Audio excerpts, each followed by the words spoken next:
districts or schools or classrooms really make that leap, make that transformation, that they follow a very predictable pattern.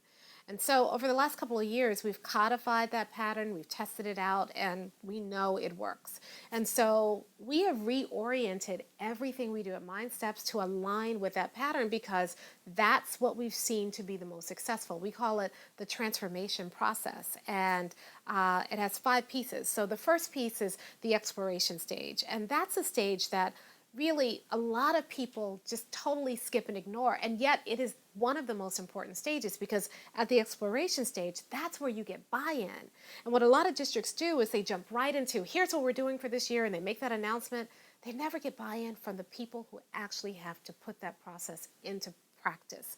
So the exploration stage says, here's what we're thinking about doing, here's why we're doing it. The training is around giving people a vocabulary and an understanding around this new initiative.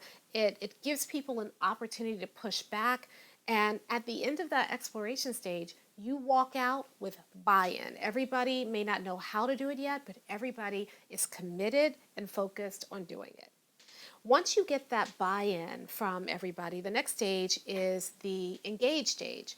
And during the engage stage, that's when you give people an opportunity to try it out, to practice, to get training, to learn more about it, to really develop the competency they need to do this thing and to do it with fidelity. So during that engage stage, we really focus on our training on just helping people learn how to do it and giving people non-evaluative feedback. Now, the evaluative feedback is coming, but at this stage, people need time and space to figure it out. So that's during the engage stage. Once you get there and people have had an opportunity to try it out, the next stage is expect, which means that we're not experimenting anymore, we're not trying it out. Now I expect to see it in your classroom. It doesn't have to be perfect, doesn't have to, be complete yet, but I expect to see you attempt it. And this is where you really get people moving, you mobilize people around this issue. Again, people are getting non-evaluative feedback, administrators are doing informal observations, they're doing walkthroughs, and they're checking, did you do it? Did you not do it? That's the part that we're holding people accountable to, not how well they did it. They're getting feedback on how well they did it, but at this stage, we just want to make sure that everybody is trying it. Now, the next stage is where people really get held accountable, and that's during the evaluation stage. During that stage, now you're being evaluated. You're being evaluated on not just are you doing it, but the quality of your implementation. But notice, you don't get evaluated until you've had an opportunity to practice, before you've had an opportunity to have feedback about how you're doing, so that what those other stages do is they set teachers up or administrators up for that evaluation. They make sure that people are going to be successful in that evaluation. And anybody who's dragging their feet when they get to the evaluation stage and the stakes get a little higher, they get on board. So you are setting people up for success. It's not a gotcha. People know what they're going to be evaluated about. They've gotten non-evaluative feedback. They've gotten an opportunity to make corrections in their practice.